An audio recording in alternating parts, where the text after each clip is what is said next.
ସେଇପାଇଁ ମୁଁ କହିଲି ରାତି ସୁନ୍ଦର ମୋ ସାଥି ବି ସୁନ୍ଦର।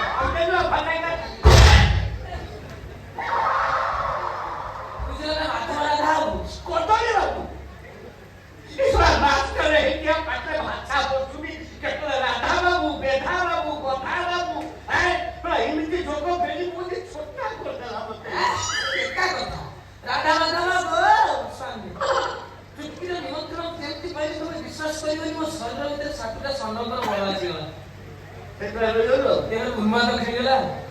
एमितिया 40 मिनिट हाथ खाई କଥା ତୁ ତ ବହୁତ ଝିଅ ବହୁ ଟ୍ରେନିଂ ଦେଲୁଣି ଏମିତି କିଛି ଘଟଣା ଘଟିଛି ତୋ ଜୀବନରେ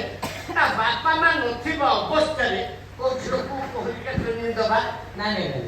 ଦେଇଥିଲା ଏମିତିଆ 40 ମତେ କୋଉଠି ମିଳି କାହିଁ ଇଏ ହେ ମିଳିଥିଲା ଏମିତିଆ 40 ମତେ ଗୋଟେ ଜାଗାରେ ମିଳିଥିଲା ମାତ୍ର ତା ଘରେ ତା ବାପା ବୋଉ ଉପସ୍ଥିତ ଥିଲେ ଉପସ୍ଥିତରେ ତୁ ପହରିକା ଟ୍ରେନିଂ ଦେଲୁ ବାପା ବୋଉ ଶୋଇ ପଇଲା ପରେ ରାତ୍ରି 2ଟାରେ ଛାତ୍ରୀ କି ଯେତେବେଳେ ମୁଁ ଯୋଗ ଟ୍ରେନିଂ ଦେବା ଷ୍ଟାର୍ଟ କଲି ଛାତ୍ରୀ ଜଣକ ନିଜକୁ କଣ୍ଟ୍ରୋଲ କରିପାରିଲେନି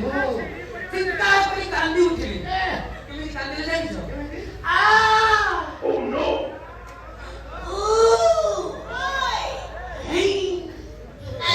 ପଢା ହେଇଗଲା ତାଙ୍କ ଗ୍ରାମ ପଡିଗଲା ତାପରେ ମୁଁ ସାଇରେ କହିଲେ ମୁଁ କହିଲି ତାପରେ ଯାହା ହେଲା ମୁଁ ଜାଣିଛି କଣ ହେଲା ତା ବାପା ମା ସେ ଘରେ ଶୋଇଥିଲେ ଉଠିକି ଆଇଲେ ତତେ ତ ନାଦି ଦେଇଗଲେ ମତେ କାହିଁକି ନା ଦିବେ ଓଲଟି ତାଙ୍କ ଝିଅର ସବୁ ଦୋଷ ପାଇ ରାତାରାତି ମେଡିକାଲ ନେଇ ଚାଲି ଗଲେ ହେଲେ ବାପା କାଲି ରାତିରେ ଆମର ସେମିତି କିଛି ସମସ୍ୟା ହେଇନି। ଯଦି ହେଇଥାନ୍ତା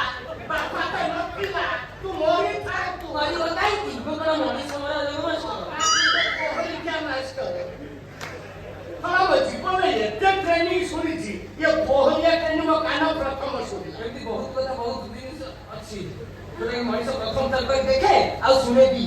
ମୋ କଥା ଉପରେ କଥା କହିବି ଆଉ ଆମେ ରାଗୁଥିଲେ ଆପଣ ଚୁପଚାପ ଝିଅ ଚିନି ମୋ ମା ତତେ କୋଉ ବେଳାରେ ଜନ୍ମ କରିଥିଲା